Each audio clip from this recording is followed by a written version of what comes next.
ও মা, খাবার দাও। ক্ষুধায় পেটে আমার আগুন জ্বলতেছে। এত ভেবে করিস না, এই নে তোর খাবার। আলু ভর্তা আর ডাল দিয়ে শুরু কর।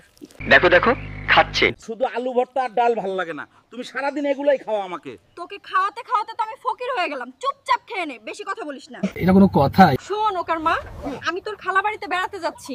তুই তো সারাদিন বাড়িতে বসে থাকিস, আমার মুরগি আর ছাগলগুলো একটু দেখিস। আমি কাল চলে আসব। আমাকে শুধু আলু ভর্তা খাওয়ায়।